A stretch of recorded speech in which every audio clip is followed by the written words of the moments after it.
நளினி என்ற பள்ளி ஆசிரியை தன் மாணவர்களிடம் கடவுளிடம் நான் கேட்கும் வரமும் அதன் காரணமும் என்ற தலைப்பில் ஒரு கட்டுரையை எழுதச் சொன்னார்.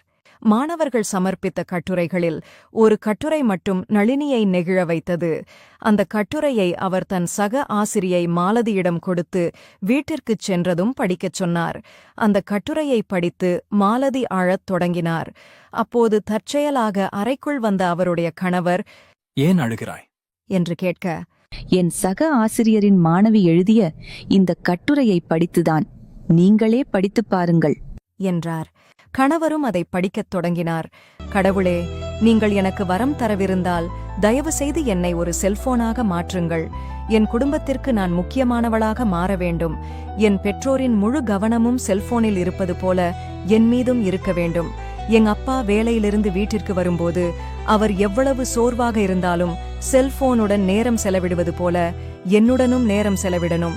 எங்க அம்மா சோகமாக இருக்கும்போது செல்போனை பற்றிக் கொள்வதைப் போல என்னை புறக்கணிக்காமல் என்னையும் பற்றிக் கொள்ளணும். என் சகோதரர்கள் செல்போனுக்காக சண்டை போட்டுக் கொள்வதைப் போல என்னுடன் நேரம் செலவிட போட்டி போடணும். என் குடும்பத்தினர் மற்ற எல்லாவற்றையும் ஒதுக்கி வைத்துவிட்டு என்னுடன் நேரம் செலவிடணும். செல்போன் வேலை செய்யவில்லை என்றால் அதை உடனே சரி செய்கிறார்கள். அதேபோல நான் சோர்வாக இருந்தால் என்னையும் உடனே கவனிக்க வேண்டும். மொத்தத்தில் என்னை சுற்றியுள்ள அனைவரையும் நான் சந்தோஷமாக வைத்திருக்க வேண்டும். கடவுளே, நான் எதையும் அதிகமாக கேட்கவில்லை. என்னை செல்போனாக மாற்றுங்கள் போதும்.